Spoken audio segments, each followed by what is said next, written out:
ሰላም ጤና ይስጥልን የተወደዳችሁ ምናለሽ መት ፕሮግራማችን ተከታታዮች የዛሬው ምናለሽ ፕሮግራም ተጀምሯል። ዛሬ እንግዲህ እንግዳ ይዤላችሁ መጥቻለሁ። እንግዳ ፕሮግራሜ ነው። አቶ ወንድማገኝ እጅጉ ይባላል። ከዚህ በፊት በቃለ መጠይቅ ተገናኝተን ነበረ። አርቲክሎችን ይጽፋል። እንደዚሁም በሌላ አገር በደንብ አስታውሳችኋለሁ ስገባ በሌላ ሀገር በፓርላማ ውስጥ አባል በመሆን የራሱን ፖለቲካዊ አሻራ የሚያስቀምጥ ነው። አዲስ አበባ ላይ ደግሞ አራዳ የሚል ንቅናቄ ጀምሮ ከወንድም እህቶቹ ጋራ በጋራ የአዲስ አበባ ልጅ መብት ለማስከበር ደፋ ቀና ይላል። ዛሬ እሱን እንግዳ ይዤ መጥቻለሁ። መታሰቢያ ቅጸላኔ አብራችሁ ቆዩ።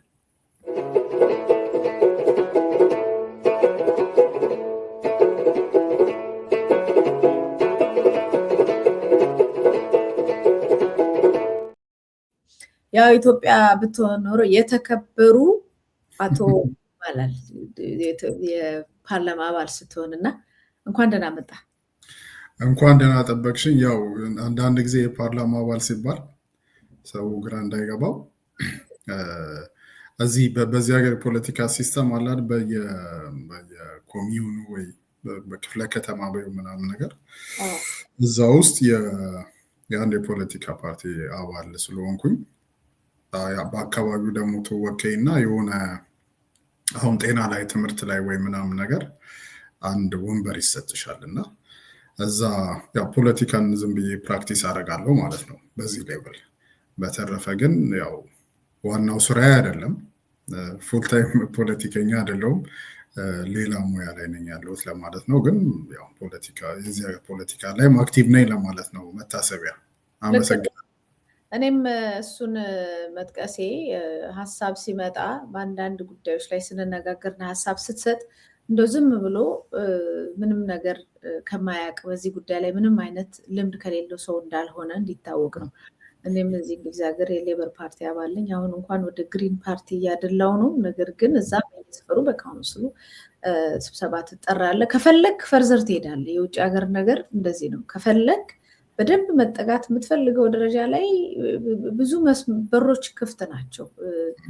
በእኛ ሀገር ዝም ብለህ የሆነ በብሔር ተወክለ በሆነ ምናምን ሸፍጥ ምናምን ሳይሆን ሙያ ታይቶ ፐርፎርማንስ ታይቶ የምትፈልግበት ደረጃ ላይ የማደግ እድሉ ሰፊ ነው እና አንተ አሁን ወደፊት ብትመረጥ እኔ እንጃ ትመረጥ ይሆን ብዬ አሰብኩና ግን አንተ ተባል ነው ነፃ ማውጣት የምትፈልገው።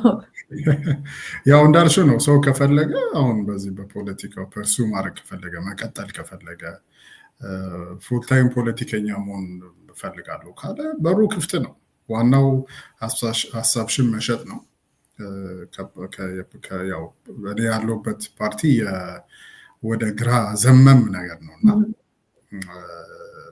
የፖለቲካ አስተሳሰብም እንደዛ ስለሆነ ከዛ ጋር ከተስማማሽ ያው በሩ ክፍት ነው። ልክ ነው። በዚህ አጋጣሚ ወደፊት በሌላ ኢንተርቪው እመጣለሁ።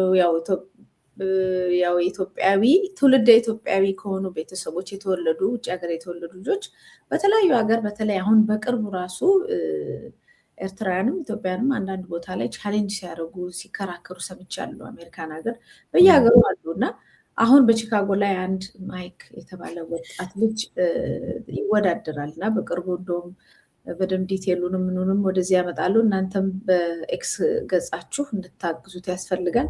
እኔም ራሴ ገና በደንብ አላውቀውም፣ ግን ኢትዮጵያዊ ስለሆነ አድጎ እዚህ ትልቅ ቦታ ስለደረሰ እና ደግሞ በኮሚኒቲ ላይ ብዙ በጎ ነገር ስራዎችን እንደሚሰራ መረጃው ስለደረሰ እንደ ዜጋም እንደ ሰውም ማገዝ አለብን የሚል አቋም ስላለኝ ወደፊት አመጣዋለሁ። የእናንተ ደግሞ በጣም ብዙ ወጣቶች የሚያንቀሳቅስ ቲም ነው የአራዳ ንቅናቄ። ስለዚህ እዛም ላይ እንደው ታጉስታላችሁ ብዬ ተስፋ አደርጋለሁ።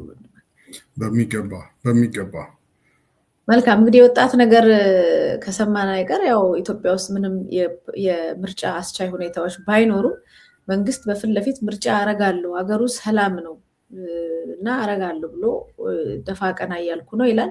ከዚህም የተነሳ ምንም ተወካዮች በየሀገሩ ሄደው በየክፍለ ሀገሩ በየአካባቢው ካምፔን ማድረግ እስከሳ ማድረግ ባይችሉም የቴሌቪዥን መስኮት ግን ተሰጥቷል። እዛ ላይ ወጣቶችን ብቅ እያሉ ነው። ሰሞኑን ወጣት ፖለቲከኛ ሚስጥረ ስላሴ ጋዜጠኛም የነበረች አንዳንድ ቦምብ እየጣለችባቸው ነው። በበጎ ያው በኔጌቲቭም በብዙም የተባለች ነው። ግን እዛ ቦታ ላይ መድረክ ላይ ወጥቶ ወጣት ሆኖ የአዲስ አበባ ልጅ ሆኖ የሚሰራን ብንን ሸፍጥ እናቃለን ብሎ መናገር በራሱ ዋጋ አለው ባይነኝ እና እንዴት አየው ጠቅላላ አድርገህ ክርክሩንም የምርጫውን ሁኔታ ነው? ልክ ነሽ። በመጀመሪያ ስለ ሚስጥረ ስላሴ ነው ስሟ። ስለሷ አንዳንድ ነገሮች ማለት እፈልጋለሁ። በተረፈ ግን አጠቃላይ አሁን ምርጫ የሚደረግበት ሁኔታ ነው ወይ ምናምን ብለን ስናይ ራሱ ሁኔታው ይሄ በጣም ይሄ ምንድነው ከምርጫ ፕሪንሲፕል ጋር አይደል እርስ በርሱ የሚጋጭ ነገር ነው። በአሁኑ ሰዓት አሁን ኢትዮጵያ ባለችበት ሁኔታ ውስጥ ምርጫ ማድረግ ራሱ ወይ ምርጫ ለማድረግ ማሰብ ራሱ ህገወጥ ነው ማለት ምንድነው የምርጫ ኤሌክቶራል ኢንቴግሪቲ የሚሉታል አይደል? አንድ ምርጫ ፍትሃዊ፣ ታማኝነት ምናምን እንዲሆን ዝም ብሎ የሚጠበቁ ቤዚክ ነገሮች አሉ። ለምሳሌ ህዝብ በነፃ ይንቀሳቀሳል ወይ? በነፃ የመንቀሳቀስ መብት አለው ወይ? ምርጫ ጣቢያዎቹን እንደ ልቡ አክሰስ ያደርጋል ወይ? መረጃ እንደ ልቡ ያገኛል ወይ? ምናምን የሚሉ እንትኖች አሉት፣ መስፈርቶች አሉት እና እነዛ መስፈርቶች ሲያሟላ አይደለ አንድ ምርጫ ኦኬ ኢንቴግሪቲው ጥሩ ነው ምናምን ብሎ እንትን የሚባለው እና በእኛ ሁኔታ ስናየው አማራ ክልል ውስጥ ያው ቅልጥ ያለ ሲቪል አንሬስት ነው ያለው። ኦሮሚያ ክልል ውስጥም መንግስት ሙሉ ለሙሉ ኮንትሮል አላደረገም። በነፃነት የሚንቀሳቀስ በነፃነት ሀሳቡን የሚገልጽ ህዝብ ያለበት ሀገር አይደለም ያለው። ውጥንቅጡ በየቦታው ውጥንቅጡ። ትግራይ ዲፋክቶ ናት አሁን በእንትኑ መሰረት በህገ መንግስት ውስጥም እንደሌለች አይነት ተደርጎ ነው የሚታሰበው አይነት ነገር እና በዚህ ሁሉ ውስጥ በጣም ብዙ ሰው ተፈናቅሏል። በጣም ብዙ ሰው ከአንድ ቦታ ወደ አንድ ቦታ እንደ ልቡ መንቀሳቀስ አይችልም እና በዚህ ሁኔታ ውስጥ ምርጫ ለማድረግ ማሰብ በራሱ ህገ ወጥ ነው ማለት ቤዚክ ከሆነ ከምርጫ መርሆ ጋር የሚጣረስ ነገር ነው። ሌላው ምርጫ ሲደረግ እንግዲህ ስርዓት ባለው የፖለቲካ እንትን ውስጥ ሶሻል ኮንትራክት ቲዮሪ የሚሉት ነገር አለ አይደል? መንግስት ወይም ደግሞ የፖለቲካ ፓርቲዎች ምርጫ ላይ የሚያደርጉት ምንድን ነው?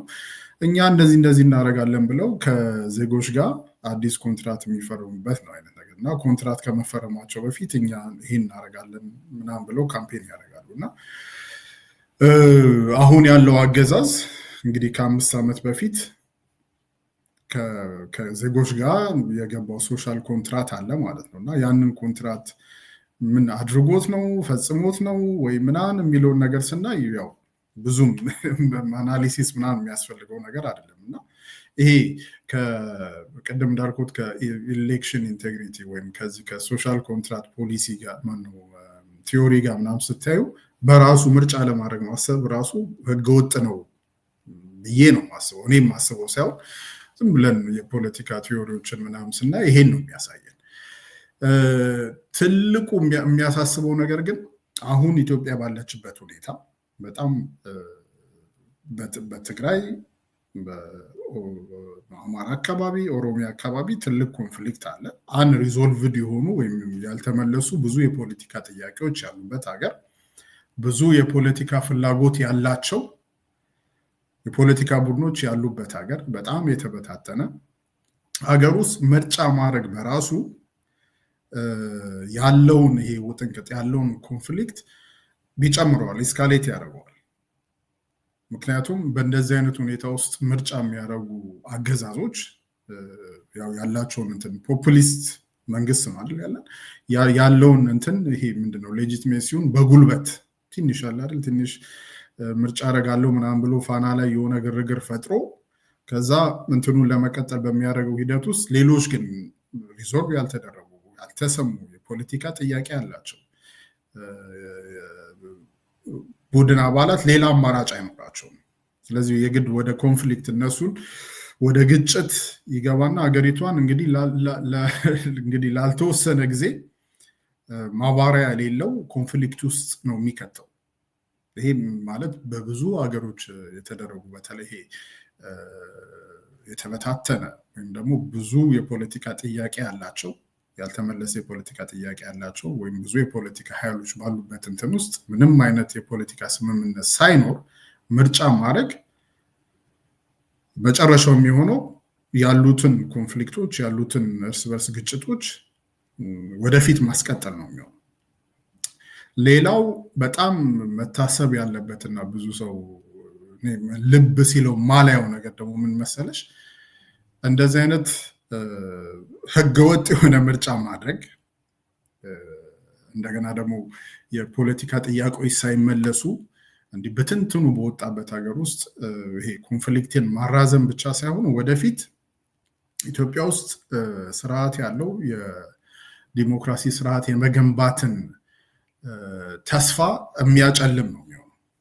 ምክንያቱም እንደ ዝም ብለን አሁን ስናይ ምርጫ ተደርጎ ይሄ መንግስት 5 ዓመት ይቀጥላል በሚለው ይሄ የተዘባ እይታ ሳይሆን 5 ዓመት ጠብቆ እንደገና የማይሆን ወይም ህገወጥ ምርጫ አድርጎ መቀጠል ወደፊት ኢትዮጵያ ውስጥ ሊደረግ የሚታሰበው ያለ አይደል የዲሞክራሲያዊ ስርዓት መገንባትን ተስፋውን የሚያጨልም የምርጫ የአንድ ሰሞን ግርግር ቢሆንም ይዞት የሚመጣው ጣጣ በተለይ የዲሞክራሲ ስርዓት መገንባት ላይ ይዞት የሚመጣው ጣጣ ለዘመናት ለትውልድ የሚተርፍ ነው የሚሆነው። እንደዚህ ብዬ ነው ማሰው ከምርጫው ጋር በተያያዘ ማለት ነው። ክርክሩ ላይ ስንመጣ ግን አሁን ፋና ላይ ነው አንድ ክርክር ነው ያየሁት እኔ በእርግጥ ረጅም ሰዓት ይሆናል።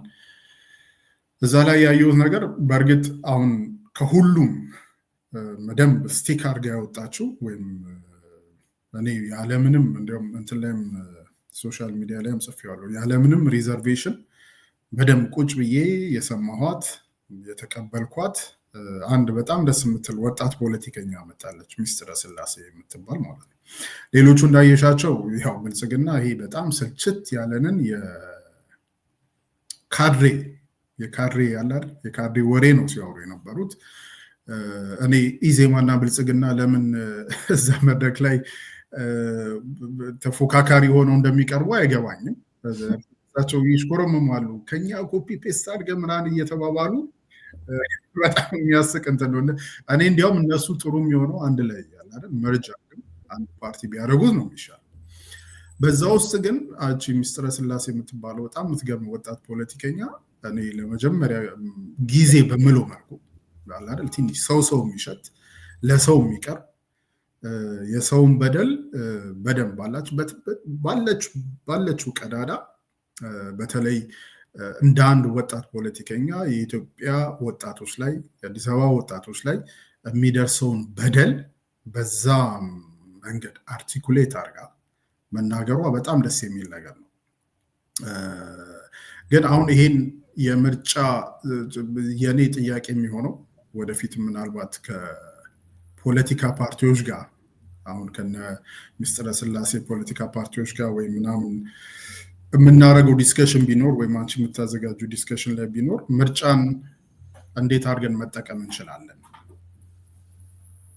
የሚለው ላይ ማውራት ብንችል ከነሱ ጋር ወይም በዚህች ላይ የተወሰነች ሀሳብ ብሰጥም ጥሩ ነው ብዬ አስባለሁ። አንቺ እንዴት አየሽው? እኔ ያው ምርጫ አንተ እንዳልከው ህገወጥ ነው።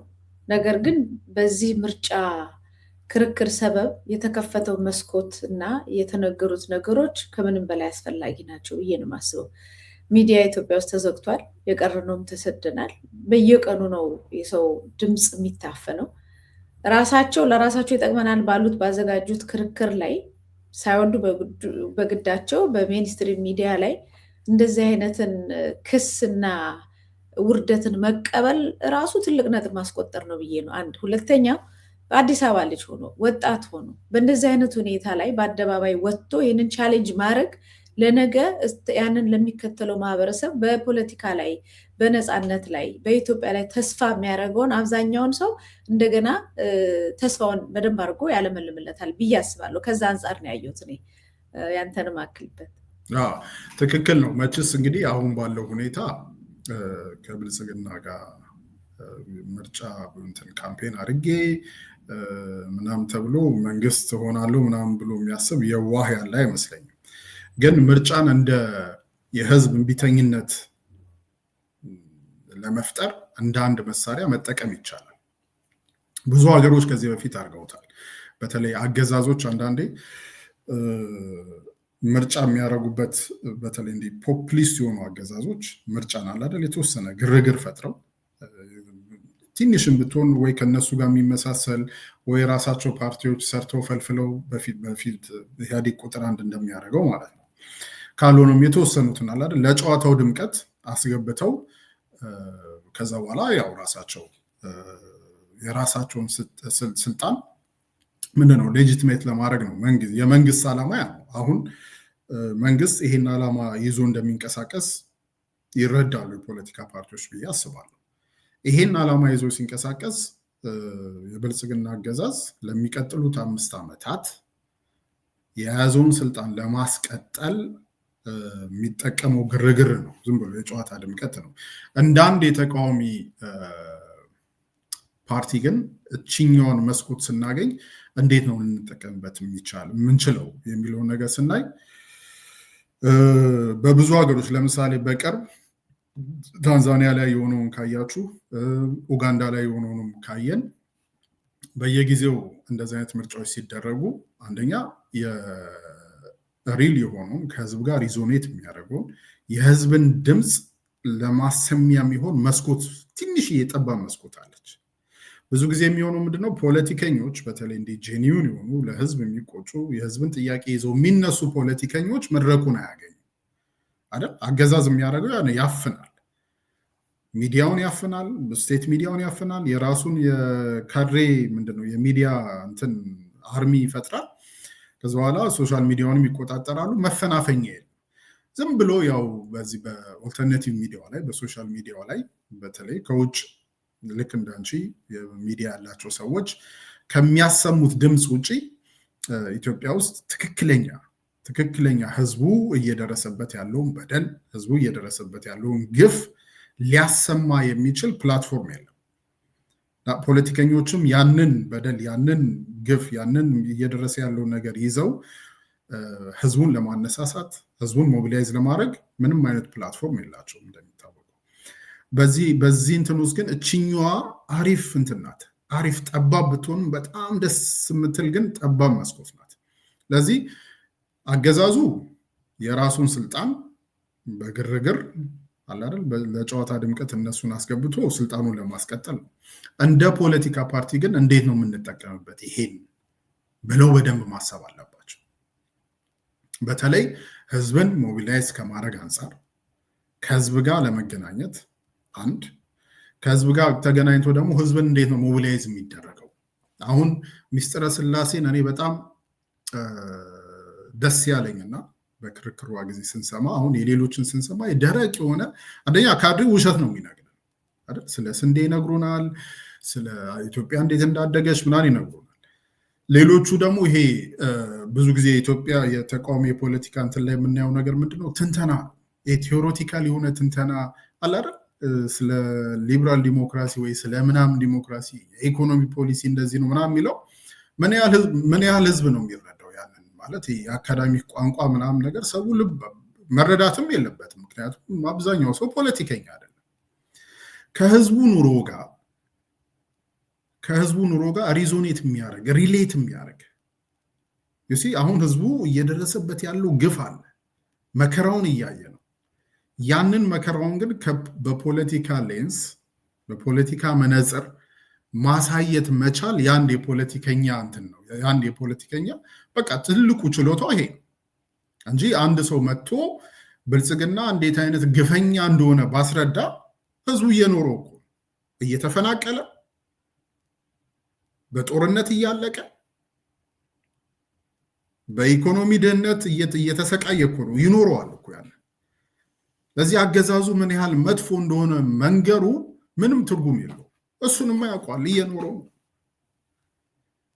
ለዚህ ፖለቲከኛ በተለይ በእንደዚህ አይነት ሁኔታ ውስጥ እንዴት አድርጌ ነው አሁን የሚደርስብህ ግፍ አሁን የምትሰቃየው ስቃይ በኢኮኖሚ በፖለቲካ በማህበራዊ ሁኔታ ውስጥ ያሉትን ነገሮች የሚደርስብህ እኮ ይሄ ስለሆነ ነው ብሎ ህዝቡ በሚሰማው ህዝቡ ሊያገናዝበው በሚችል ሪዞኔት ሊያደርገው ሪሌት በሚያደርግበት ቋንቋ ቁጭ አድርጎ ማቅረብ ነው። የምትሰቃየው የምትበደለው የሁሉ ግፍ የሚደርስብህ ለዚህ ነው ብሎ ከህዝቡ ጋር የቀረበ ለህዝቡ አለ አይደል በደንብ ሊሰማው የሚችል ቋንቋ ሰው የሚሸት ማለት ነው። አሁን ሚስጥረ ስላሴ ብልጽግናዎችን ስጠይቅ ስለ የትኞቹ ወጣት ነው የምታወሩት? እውነቷን ነው። ስለ የትኞቹ በጦርነት ስላስገደሉት በትግራይ ጦርነት ውስጥ እንግዲህ ከሁለቱም ወገን ወደ 1 ሚሊዮን የሚሆኑ ወጣቶች አልቋል። ስለነሱ ወጣቶች ነው የሚነግሩ። አማራ ክልል ውስጥ ኦሮሚያ ክልል ውስጥ በሁለቱም ወገን ስለሚያልቁት ወጣቶች ነው የሚነግሩ። ከአዲስ አበባ እንዲሁም ከሌሎች አካባቢዎች ተስፋ በማጣት ምንም አይነት ተስፋ ስለሌለ መስራትም አይችሉም፣ መንቀሳቀስም አይችሉም። ብዙ ልጆች ብዙ ወጣቶች ተምረው ስራ መያዝ አይችሉም። ስራ የያዙት ደግሞ እንደምናውቀው አይደለም እንትን ለመኖር የቤት ክራይ መክፈል በቀን 2 1 መብላት አቅቷቸዋል። አስተማሪዎች፣ የሕክምና ባለሙያዎች፣ በሌሎቹ ሙያዎች ያሉት ሰዎች ማለት ነው። ስለነዚህ ወጣቶች ነው የሚያወሩት።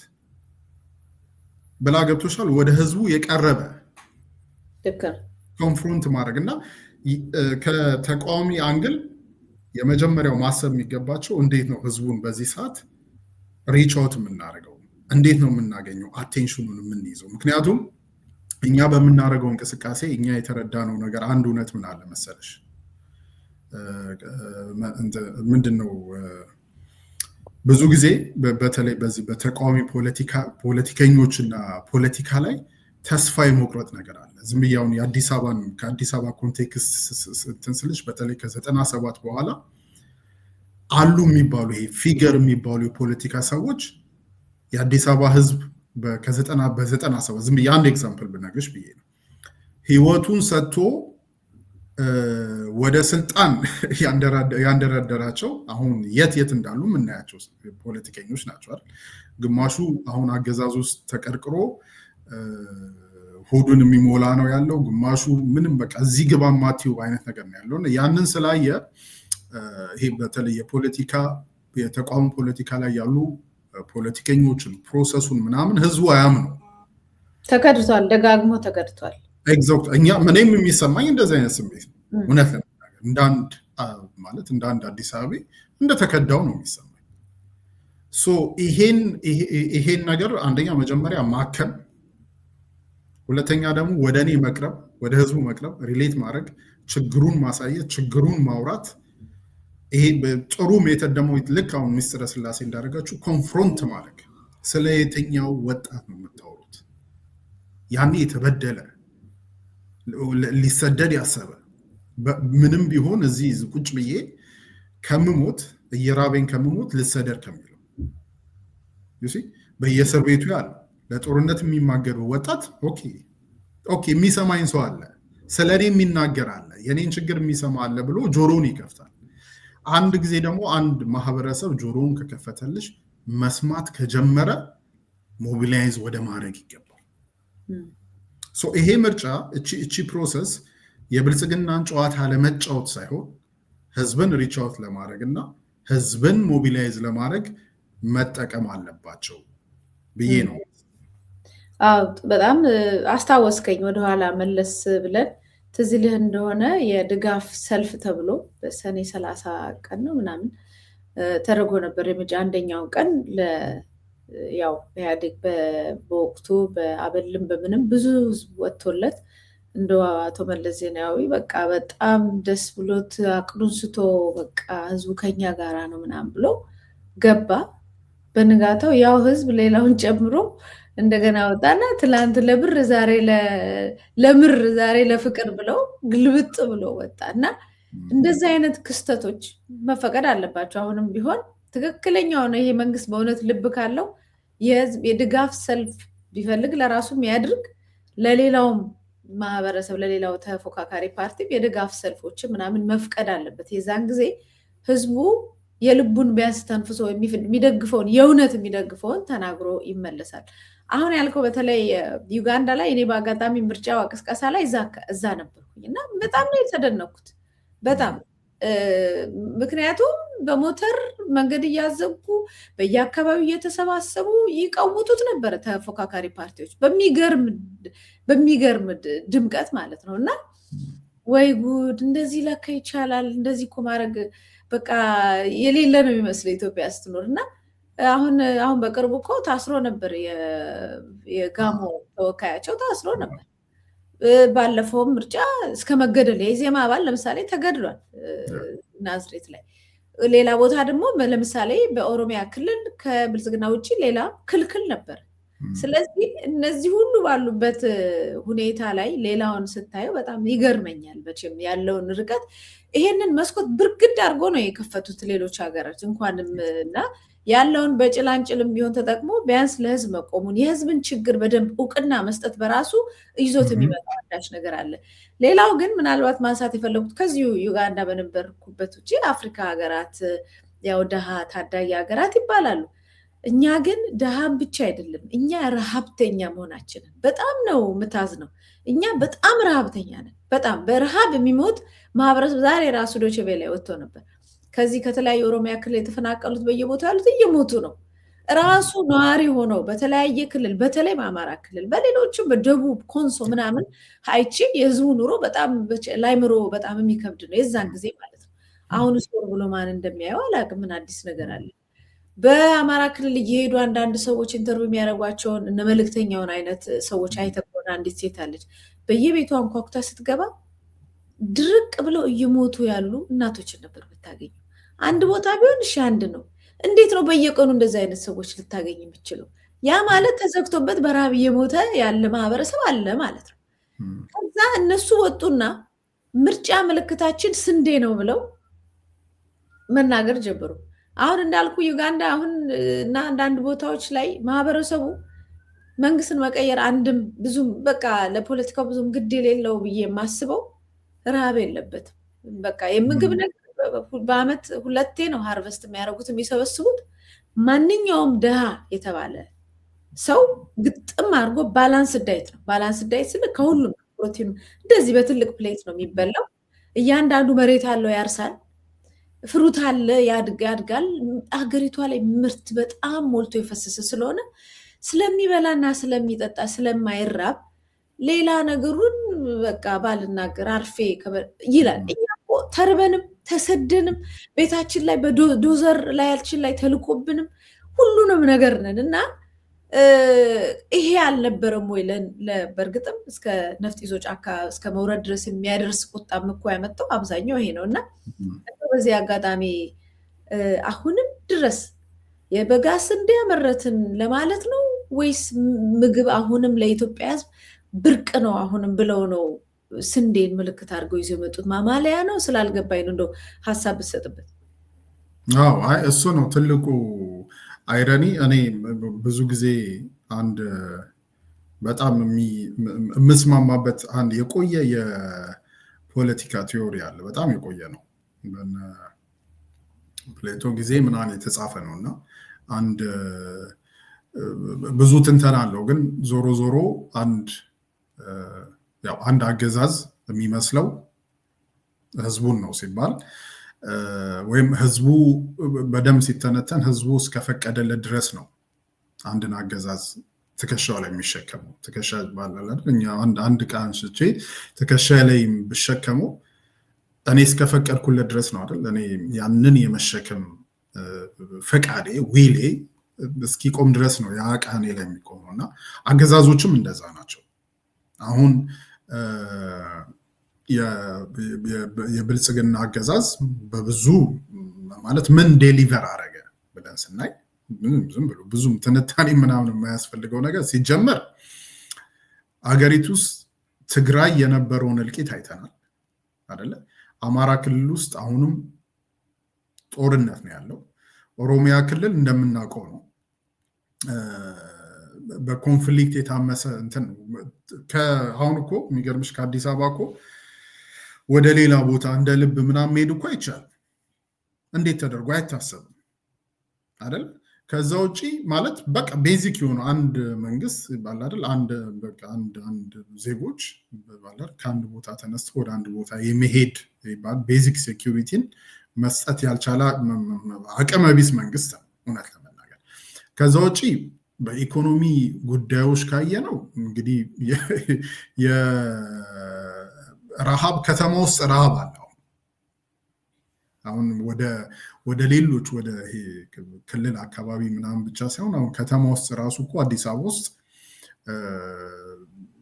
በፊት ጊዜ ከ6 ከ5 ከ10 ዓመት በፊት ቤት የነበራቸው አትሊስት በቀን 3 ጊዜ መብላት የሚችሉ ምናምን ሰዎች ያላቸው ይሄ ትልልቅ እናቶች ትልልቅ አባቶች በጡረታ የሚኖሩ ምናምን እኮ አሁን ልመና ላይ ነው ያሉት እያፈሩ ማለት ምን በቃ ምንም እንትን ሌላ አማራጭ ስለሌለ ማለት ነው። ሶ ከተማ ውስጥ ያለው ረሃብ ነው።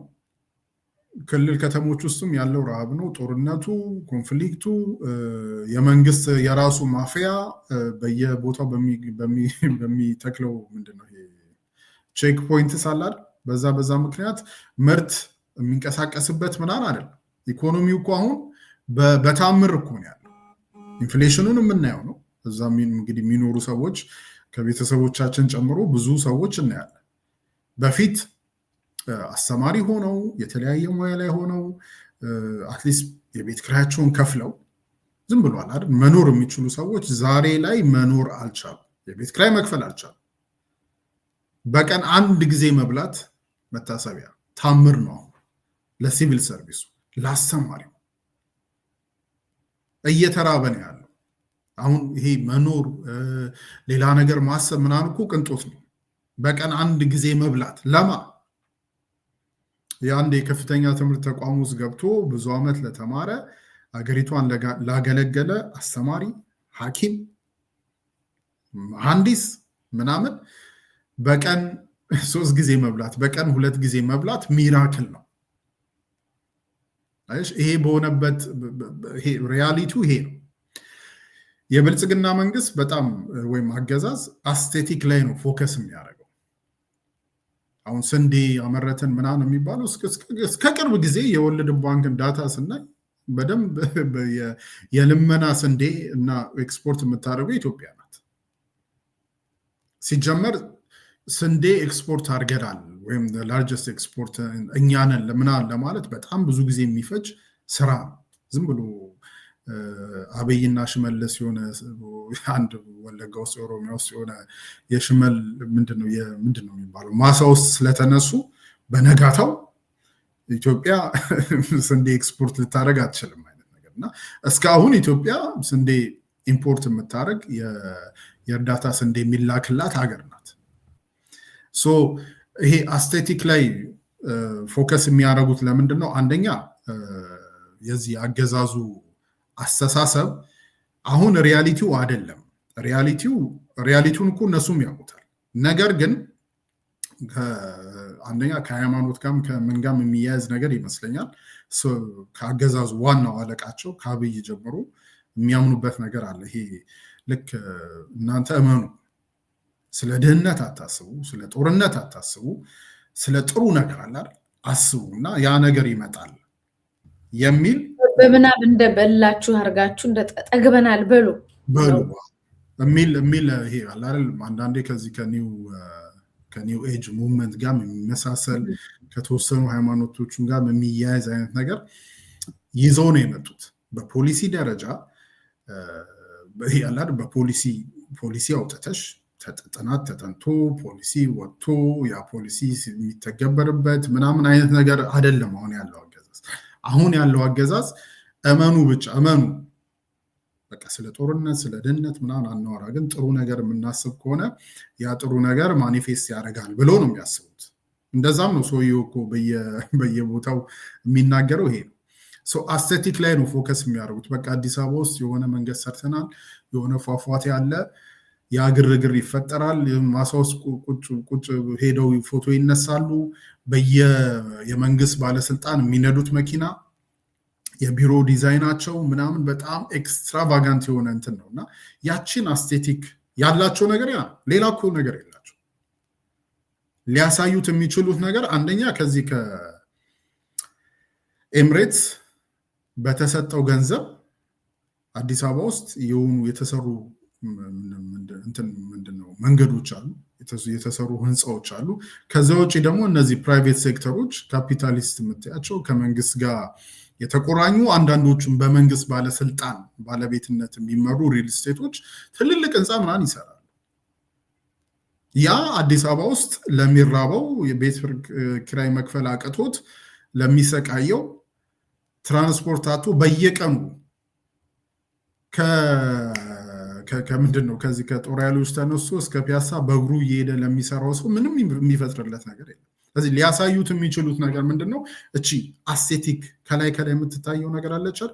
ብልጭልጯን እሷን አሳይተን እኛን ካመንከን እኛን ከመረጥከን ወደፊት ላንተም ይሆናል አይነት የሚል የፕሮፓጋንዳ ይሄ ምንድነው ፕሮፓጋንዳ ሲጻፍ እንዴት አድርገን ነው አይደል ህዝቡን ሪች አውት የምናደርገው? እንዴት ነው ህዝቡን ልክ ነው አሁን ዳነ፣ ልክ ነው አሁን ተቸግራል፣ ልክ ነው አሁን እርቦሃል፣ እኛን ከመረጥከን ግን ልክ እንደኛ በቃ ይስማማሃል፣ እንደኛ ወዙ ይመጣል ምናምንና ግዴን ለምረጠን መንገድ ላይ ነን የሚል የፕሮፓጋንዳ እንትን ይዘው ነው የመጡት። እና ያላቸውም ነገር ሊያሳዩት የሚችሉትም ነገር ይሄ ከላይ የሚታይ ብልጭልጭ የሆነ አስቴቲክ አለ ዝም ብሎ ያንን ነው። እና ያቺን ተጠቅመው ነው እንግዲህ ህዝቡን እያጉረመረመ ያለውን ህዝብ ጸጥ ብሎ ያለውን ህዝብ ወጥቶ አለ አይደል ለዚህ ለምርጫ ግርግራቸው እንዲመቻቸው ያለቻቸው የአስቴቲክ ብልጭልጯ ናት አይደል ፒያሳ ላይ የሰሯቸው እሷ ብቻ ሆና ነው ወይስ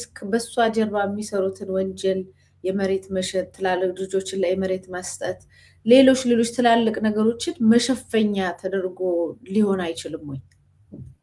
አዎ መሸፈኛም ነው። አሁን እኮ ትልቁ አንደኛው አስፔክት መሸፈኛ ነው። አሁን እንዲያውም እንደ አንድ ምሳሌ ካየን አሁን እነሱ ልማት የሚሉት ነገር አለማን የሚሉት ነገር ለምሳሌ አሁን አዲስ አበባ ውስጥ የኮሪደር ልማት የሚባል ነገር አለ አይደለም።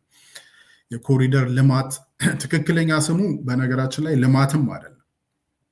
ትክክለኛ ስሙ እኔ በአማርኛ ቃሉን ለማወቅ ፈልጌ ነበር እና አላገኘሁትም። ግን ሰምተሽ ከሆነ አላቅም ጀንተሪፊኬሽን የሚባል ነገር አለ። ሰምተሽ ከሆነ አላቅም። እና ያ የሚባለው ነገር ምንድን ነው? አንድ ከተማ ውስጥ በተለይ እንደዚህ ትልልቅ አምባገነኖች ወይም አገዛዞች የሚያደርጉት ነገር ምንድን ነው? የኢኮኖሚ ችግር ሲመጣ ኢኮኖሚውን ማኔጅ ማድረግ ሲያቅታቸው ወይም ልማትን ማስኬድ ሲያቅታቸው አለች የምትባለውን በቃ የሀብት ምንጭ መሬት ነው የሚሆነው፣ ፕሮፐርቲ ነው የሚሆነው። እና ያንን ምን ያደርጋሉ? ከተማ ውስጥ ያለውን ሰው ይነቅሉና ብር ያላቸው ወይም ደግሞ ራሱ መንግስት ውስጥ ያሉ ከመንግስት ጋር ልክ አንድ ምስጢረ ስላሴ ያለችው ነገር አለ። የስርዓት ከበርቴዎች አሉ። የስርዓት ከበርቴዎችን እያመጡ ያንን መሬት በመስጠት ከተማውን አዲስ ማድረግ ማለት ነው። የመሬት ባለቤት የከተማው ባለቤት የዛ ከተማም ባይሆን የሆነ ክልል ውስጥ የሆነ ሚኔራል ምናምን ያለበት ቦታ ሊሆን ይችላል። ያንን ህዝቡን ባለቤት የሆኑ ታፈናቂና ሌላ ወይም ከውጭ ሀገራት ልክ አሁን ብዙ የአረብ ከዚህ ከኤምሬትስ የሚመጡ ኢንቨስተሮች እንደሚያደርጉት ወይም ደግሞ አሁን ትልልቅ ስም ያላቸው ምንድነው የሪል ስቴት ካምፓኒዎች እንደሚያደርጉት ፒያሳን፣ 4 ኪሎን፣ ካሳንቺስን ምናምን ጥርግርግ አድርገው ህዝቡን ባለቤት የሆነውን ህዝብ ማለት ነው የመሬቱ ባለቤት የከተማው ባለቤት የሆነውን ህዝብ ጥርግርግ አውጥተው የራሳቸውን የስርዓት ከበርቴዎችን ያመጡና እዛ ላይ ትልልቅ ፕሮፐርቲዎች ይገነባሉ። ይሄ ስሙ ጀንተሪፊኬሽን ይባላል። እና አባገነኖች ሲያስተዋውቁት ልማት ብለው ነው። በዚህ ውስጥ ግን ከጀርባው የሚደረገው ነገር ምንድን ነው?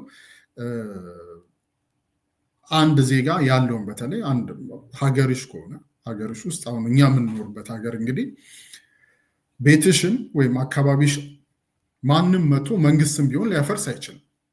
ለምን? እንደ አንድ ዜጋ የዛ አካባቢ የዛ መሬት ባለቤት ነሽ፣ ባለመብት ነሽ። የመሬቱ ብቻ ሳይሆን የዛ አካባቢ የመሬቱ ብቻ ሳይሆን የታሪኩ የዛ አካባቢ ሪሶርስ የዛ አካባቢ ሁሉም ነገር ባለቤት ነው ዜጋ። ማልማት ቢፈልግ ኖሮ ከዜጋው ጋር ሆኖ ልክ ሌላ ሀገር እንደሚደረገው እንደምታውቂው ከዜጎች ጋር ሆኖ ይሄ አካባቢ ልናለማው እንፈልጋለን። ኦኬ ማልማት ይቻላል። የዛ አካባቢ ዜጎች የተወሰነ ስቴክ ይኖራቸዋል እዛ ላይ መንግስት ራሱ ኢንቨስት ያደርጋል፣ እዛ ላይ ይጠቀማሉ። ዋናው ተጠቃሚ የሚሆነው የዛ አካባቢ ባለቤት ነው አይደል? የዛ አካባቢ ነዋሪዎች ናቸው።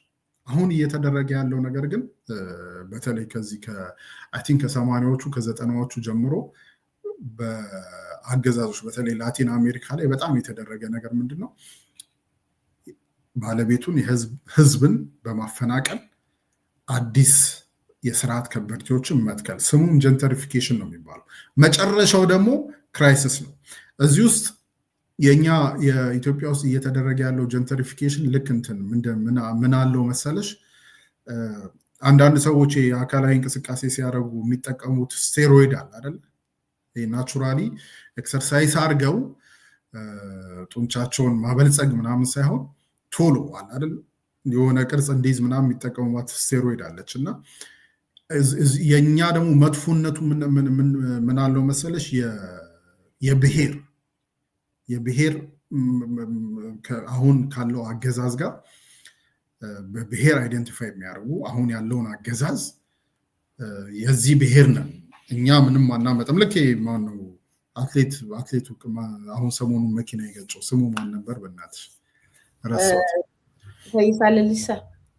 አሁን እሱን ማንም የሚነካው የለም። እሱም ባለሀብት ነው። የሽመልስ ምናምን የሚባለው ጠቅላላ ዘመዶቹ ባለሀብቶች ናቸው። እንደዚህ አይነት የስርዓት ከበርቴዎችን መፍጠር ድሃውን ዜጋውን ደግሞ ከአካባቢው ማባረር እና ይሄን የምሸፍኙ በምንድን ነው? ይኸውላችሁ አዲስ አበባ ውስጥ እኮ ፏፏቴ ይሰራል። አዲስ አበባ ውስጥ እኮ ምንድን ነው ህንፃ ገነባ ምናምን በማለት መሸፈኛ። ግን እየተደረገ ያለው ነገር ይሄ በጣም የብሔር ኤሌመንት ያለው መጨረሻው ደግሞ በጣም አሰቃቂ የሆነ ጀንተሪፊኬሽን ነው እየተደረገ ያለው ማለት ነው። አይ ቲንክ ይሄን ነገር በደንብ ማህበረሰቡ መረዳት ያለበት ይመስለኛል። አሁን አንተ ያልከው የመሬት ሀብትን አዳዲስ ሀብታሞችን መፍጠር ነው የምንለው፣ አዳዲስ ሀብታሞችን መፍጠር ወይም ያለውን ዲሞግራፊ የባለ ሀብት ዲሞግራፊ መቀየር ነው። እሱ እየተደረገ ነው እና መሬት ይሰጣቸዋል። ምንም አልነበራቸውም፣ መሬቱ ይሰጣቸዋል። መሬቱን ይሸጡትና ድንገት በመቶዎች የሚቆጠር ሚሊዮን ገንዘቦች ወደ እነሱ ይሄዳሉ። ከዛ በኋላ ሀብታም ብቻ ሆነው ይቀጥላሉ ማለት ነው። ቦታውን ከዛ ከኖረው ከቆረቆረው ካሳደገው ማህበረሰብ ቀሙ። ያ ቦታ አሁን ፒያሳ ብትለው 4 ኪሎ ካሳንቺስ ምናምን ብትለው ኦልሬዲ ካለችው ደሳሳ ጎጆ በላይ ብዙ ቫሊው ብዙ ዋጋ ያለው ቦታ ነው። እነሱን ተወስድና ከዛ ቃሊቲ አቃቂ ምናምን ወደ ሩቅ ቦታ ምናምን እድል ያገኙ ወይም አካኮ እኛ ሰፈር ከባሱ ምኑ ካለፈ በኋላ እንደገና ባጃጅ ምናምን ይዘህ የምትገባባቸው ሩቅ ቦታዎች ላይ በፍጥነት ተገጣጥመው በሚሰሩ ቤቶች የተወሰኑ ሁሉም አይደለም እሱ ትሰጣቸዋለህ። እዛ ቦታ ላይ ለሚፈልጉት ሰው መስጠት አንድ ነገር ነው። ከዛ በኋላ ለመሸጥና አካባቢው ዋና ዋና ቦታዎች ለማከራየት የሚወጣው ገንዘብ በጣም ከፍተኛ ነው እና በዛ መንግስት ገንዘብ ያካብታል። እንደገና እሱ ያሉትን ከበርቴዎች ይደግፋል። እነዛ ግን ከዛ ተወስደው አይ ድሮ እኮ ደሳሳ ጎጆ ነው የነበራቸው፣ አሁን ተገጣጣሚም ቢሆን ይሄ ምንም ቢሆን ለብቻው ሽንት ቤት ያለው ቤት ሰተናቸው ነው እንትን የሚሏቸው። ነገር ግን እዛ ደሳሳ ጎጆ ውስጥ እየኖሩ ለአስፋልቱና ለከተማው ቅርብ በመሆናቸው ያገኙት የነበረው ነገር ጠቅላላ ተቀምቷል እና ምናልባትም ከዚህም ጋራ እና ሌሎችንም እንደው የአዲስ አበባ ልጅ በተለይ እንደው ምርጫው አለ ብዬ አላስብም። ቢመርጥ ግን እነዚህ ሰዎች ሲመርጥ ምንድን ነው እየመረጠ ያለው በራሱ ላይ ሊመርጥ የሚችለው ነገር ወይ የሆነበትስ ነገር ምንድን ነው የሚለውን በደንብ ማስረዳት ያለብን ይመስለኛል። ኤግዛክትሊ። ያው ትልቁ ነገር አሁን መሰለሽ እንደ አዲስ አበባ ስናየው አሁን አንድ ከተማ እንደ ማንኛውም ከተማ የራሱ ምንድን ነው የራሱ ይሆናል አይደል? አንድ ከተማ የራሱ የሆነ ካራክተር አለው፣ የራሱ የሆነ ኢሴንስ አለው። አሁን አዲስ አበባ በተለይ እንደኛ አዲስ አበባ ተወልዶ ላደገ ወይም የትም ከተማ ብትሄጂ መቀሌ ብትሄጂ ወይ ምናምን እንዳለው ሁሉ ወይ ባህር ዳር ብትሄጂ ወይ ነቀምት ብትሄጂ እንዳለው ነው። እያንዳንዱ ከተማ ካራክተር አለው። የአዲስ አበባ ከተማ እንደ አንድ የኢትዮጵያ ዋና ከተማ ከሌሎች ዓለም አቀፍ ከተማዎች በተለይ ከሌሎች የአፍሪካ ከተማዎች የሚለያት አንድ ነገር አለ። ሲጀመር ብለን ስንጀምር ማለት ነው። ያ የሚለያት አዲስ አበባ የተገነባችው አዲስ አበባ የተቆረቆረችው ከሌሎች የአፍሪካ ሀገሮች ለየት የሚያደርጋት ምንድን ነው? በኢትዮጵያውያን ሌላ ሀገር ብትሄጂ ካምፓላ ብትሄጂ፣ ኡጋንዳ ኢንቴቤ አካባቢ ብትሄጂ፣ ናይሮቢ ብትሄጂ ወይም ሌላ ካይሮ ብትሄጂ ወይም ምናምን ነገር የካይሮ አሻራ ላይ የካምፓላ አሻራ ላይ የናይሮቢ አሻራ ላይ የናይሮቢ ካራክተር ላይ እንግሊዞችን ታያለሽ፣ እንግሊዞችን ታያለሽ። አዲስ አበባ ላይ የምታየው ማንን ነው? ኢትዮጵያውያኖችን ነው። ኢትዮጵያውያኖች የቆረቆሯት ከሀብለው ማለት ከስክራች የገነቧት ከተማ እቴጌ ጣይቱንና አፄ ምኒልክን አዲስ አበባን ቆረቆሩ ተብለው እኮ እንደ ቀኝ ገዢ ሁሉ እንዲያዙ እንዲታዩ እኮ እየተደረገ ነው የኛ ያ እንግዲህ አሁን እነሱ ይዘውት የሚመጡት የፖለቲካ ናሬቲቭ ነው። ግን እንደ አዲስ አበባ እኛ እንደ አዲስ አበባ እንደ አንድ ኢትዮጵያዊ እንደ አንድ አዲስ አበባ የኛ አያቶች የቆረቆሯት ማንም ቀኝ ገዢ ምናምን መጥቶ የቆረቆራት አይደለም። በዛ ውስጥ ደግሞ አዲስ አበባ ትልቅ ማንኛውም የአዲስ አበባ ልጅ ሊገባው የሚገባው በዚህ በፓን አፍሪካን ሙቭመንት ውስጥ የአፍሪካ ወይም የጥቁሮች መብት እንቅስቃሴ ላይ ራሱ ቦታ ያላት አሻራ ያላት ሌሎች ቀኝ ይገዙ የነበሩ ወይም ደግሞ አሜሪካ ውስጥ ወይም አውሮፓ ውስጥ ይኖሩ የነበሩ ጥቁሮች ለነፃነታቸው በሚያደርጉት ትግል ውስጥ ከተማችን የኛ የአፍሪካ ምናምን ተብላ የምትታሰብ ከተማ ናት። አፍሪካ አይደል? የአፍሪካ ህብረት የተቆረቆረባት የአፍሪካ ዲፕሎማሲ መናኸሪያ ናት። ይሄ ራሱን የቻለ ቫሊዩ አለ። ኦኬ።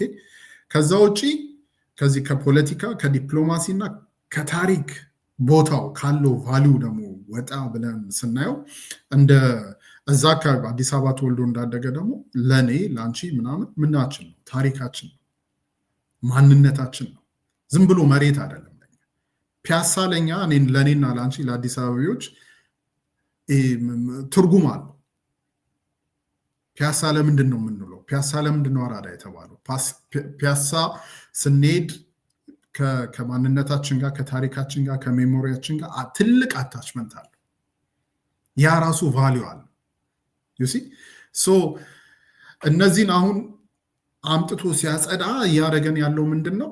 ታሪካችንን፣ አይደንቲቲያችን፣ ሜሞሪያችንን ነው እየተፋቀ እየጠፋን ያለ ነው ማለት። ለዛ እኮ ነው ሰዎች አሁን በሚዲያ ምናምን አይነገርም እንጂ ከፒያሳ ከ4 ኪሎ ከካሳንቺስ 80 ዓመት 40 ምናምን ዓመት ካሳንቺስ ጫካ ሆኖ ኡራኤል ጫካ ሆኖ 4 ኪሎ ጫካ ሆኖ ሄደው መንጥረው ያንን አካባቢ የመሰረቱ ሰዎች ዛሬ የኛ አባቶች የኛ አያቶች በላያቸው ላይ ያለ ማስጠንቀቂያ ከነ ቤተሰቦቻቸው የ80 ዓመት ሽማግሌ የ70 ዓመት ሽማግሌ በዶዘር ነው ያፈረሷቸው። ሜሴጅ አለው ይሄ። እያጠፋነ ነው፣ እያጸዳነ ነው። ማንን? አንተን፣ ቤተሰቦችን፣ አንቺን፣ ቤተሰቦችሽን፣ ታሪክሽን፣ አይደንቲቲሽን፣ ሜሞሪሽን ነው እያጸዱት ያሉት። ዩሲ ከዛ ውጭ ፒያሳ፣ ካሳንቺስ፣ ኡራኤል ምናምን ከተማ እንደመሆኑ መጠን ቅድም የጠቀስኩት ደግሞ አዲስ አበባ ያላት የዲፕሎማሲ የታሪክ ምናምን ቫሊዩ እንዳለ ሆኖ ዝም ብለሽ ፒያሳ ስለሆንሽ ብቻ የምትጠቀሚው ጥቅም አለ። አክሰስ አለሽ ለገበያ አይደለ? ለገበያ አክሰስ አለሽ፣ ለገንዘብ ለፋይናንስ ምናምን አክሰስ አለሽ። ያንን ነው እየነጠቁት ያሉት። ያንን ነጥቀው ማለት ሰው ፒያሳ ወይ ኡራኤል ምናምን የሚኖር ሰው እዛ ውስጥ ባለው ግብይት ማለት ነው። ተራ አስከባሪ አለ እዛ አካባቢ ላሉ ፒያሳ ውስጥ ወይ ኡራኤል 4 ኪሎ ለሚኖሩ ሰዎች ሰርቪስ መስጠት አለ። በሱቅ ከፍተው ሰርቪስ ይሰጣሉ አይደል? ድለላ የሚሰሩ አሉ፣ ጉሊት የሚያንቀሳቅሱ አሉ። ምንም በቃ ወጥተህ ተፍ ብለህ ብዙ ነገር ብለህ ነው የምትገቢው። እና ይሄን አካባቢ አሁን እውነተኛ ጄኒውን የሆነ ልማት ቢሆን አብረሽ ከህዝቡ ጋር ታሪኩን፣ ቅርሱን፣ ማንነቱን፣ አይደንቲቲውን በያዘ መልኩ አሁን እኮ የምንኖርበት ለንደን ብትሄጂ ስቶክሆልም ብትሄጂ በፊት የነበሩ ይሄ ኦልድ ታውን የሚባሉ ሰዎቹ ምንም ሳይነኩ ታሪካዊ ይዘታቸው ተጠብቆ እንዲያውም የቱሪስት ምንድን ነው የሚሆነው? የቱሪስት የሚጎበኝ ቦታ ነው፣ መስህብ ነው የሚጎበኝ እና አካባቢ ያሉ ሰዎች ደግሞ ይጠቀማሉ። ልክ ቤታቸውን ያሳያሉ ምናምን። ልማት ቢሆን ኖሮ ማለት አሁን እየተደረገ ያለው ግን ያንን ማጽዳትና በአብይ ጭንቅላት ውስጥ ያለች ሌላ አዲስ ከተማ መፍጠር ነው። ይሄ በሚሆንበት ሰዓት ውስጥ እንግዲህ ታሪክህን፣ ማንነትህን፣ ቤተሰብህን፣ አይደንቲቲህን፣ ላይቭሊሁድን ማለት ነው የምትበላውን የምትጠጣውን ነገር ነጥቆ አባሮ ሌላ ቦታ የወረወረን ሰው እንዴት ነው የምትመርጠው? ለምንድን ነው የምትመርጠው?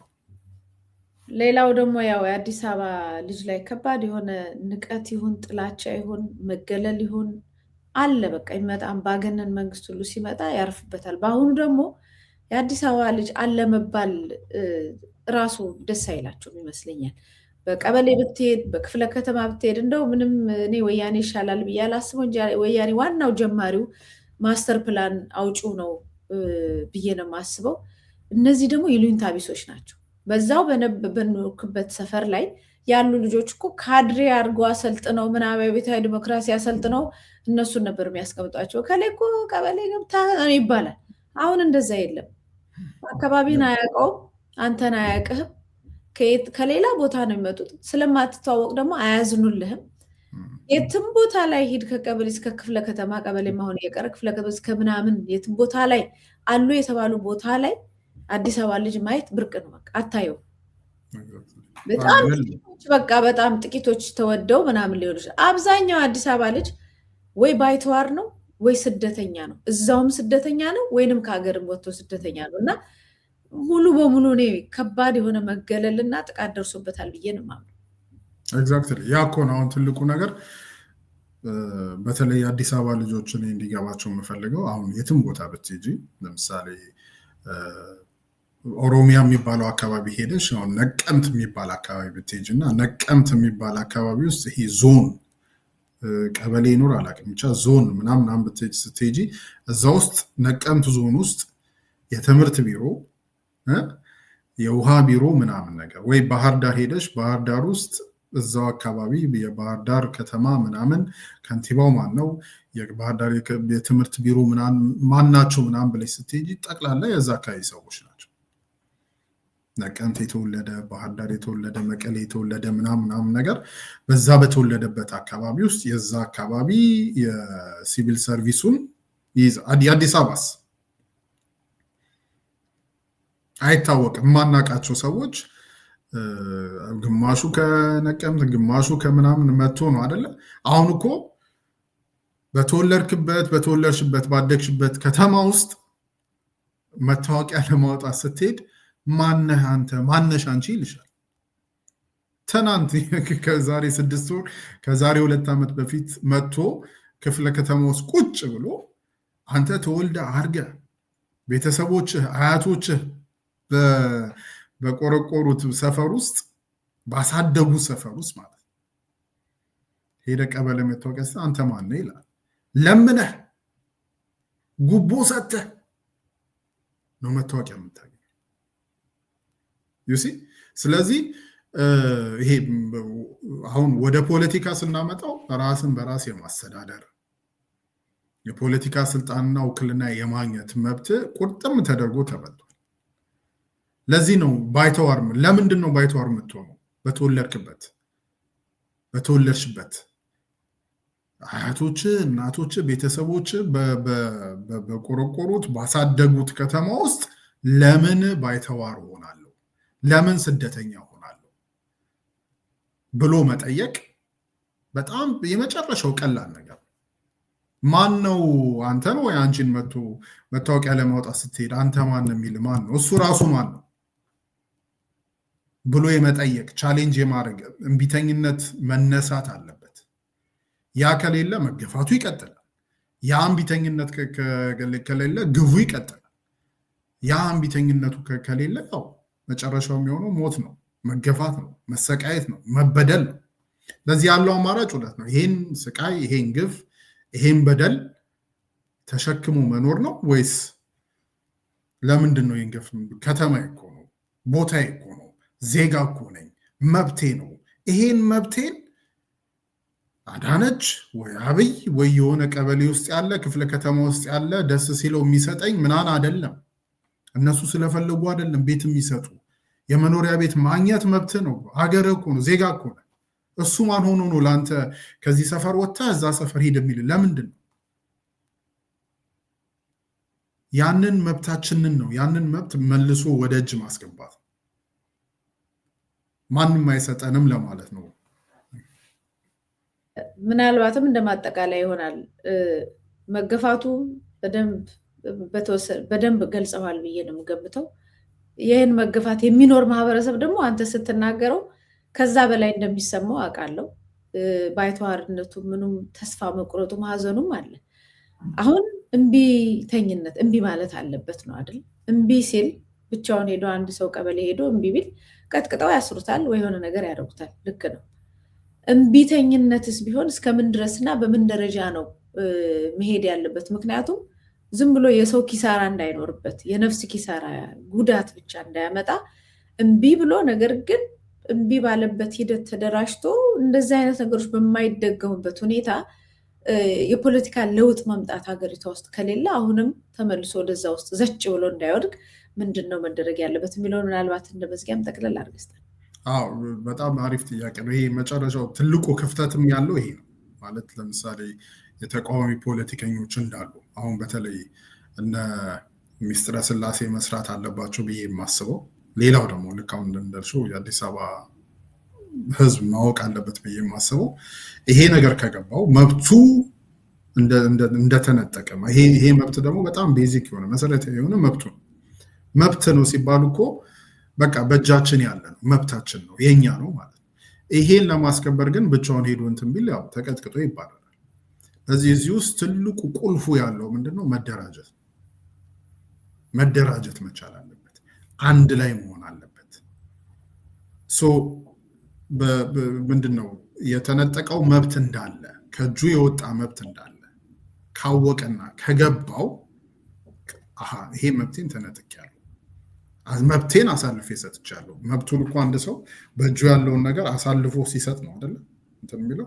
ያንን ግን መልሶ ወደ እጁ ለማስገባት ትልቁ ቁልፉ ጉዳይ ያለው ምንድነው? መደራጀት ነው፣ መሰባሰብ ነው፣ አንድ ላይ መሆን። በመሰባሰብ ውስጥ በመደራጀት ውስጥ አንድ ላይ በመሆን ውስጥ ነው መልሱ የሚገኘው። ይሄን ለማድረግ አንድ ሰው ብቻውን ወይ 10 ሰዎች ብቻቸውን ምናምን ሆኖ ሳይሆን በጣም ሲግኒፊካንት ብዙ ቁጥር ያለው ህዝብ እንቢተኝነት ውስጥ መግባት አለበት። እንቢተኝነት ውስጥ ከገባ ወይም ይሄ ሞቢላይዝ ከተደረገ ወይም ከተደራጀ አንድ ላይ ከሆነ እኮ በጣም መልሱ ቀላል። ከተማውን ከሀ እስከ ፐ የከተማውን ጉራንጉር እንደ አዲስ አበባ ልጅ ማንም የሚያውቀው ነገር የለም አይደል? በየሰፈሩ ያሉ ልጆች እኮ አሁን እንደፈለጉ አዲስ አበባን ቢያፈራርሷት ምንም ቢሏት እኛ የአዲስ አበባ ልጆች ነን። የት ማን ምን እንዳለ የምናውቀው ማለት ነው። መሰብሰብ ካለብን የት እንደምንሰበሰብ እናውቀዋለን። እኛ አዲስ አበባ ውስጥ ለመደራጀት አዳራሽ ምናምን መከራየት አያስፈልግም። የአራዳ ልጆች ያውቁታል አይደለም? ፍላጎቱ ካለ ከገባውና መሰብሰብ። ለምሳሌ አንዱ ትልቁ ለመደራጀት አንድ ላይ ለመሆን ነው አይደል? አንድ ላይ ለመሆን የሆነ ሰብሰብ ማለት አለብን። ስለዚህ ሰብሰብ ለማለት የግድ መታየት ምናምን የለም። ከተማው እንደሆነ የከተማው ካርታ የአዲስ አበባ ልጆች እጅ ላይ ነው ያለው።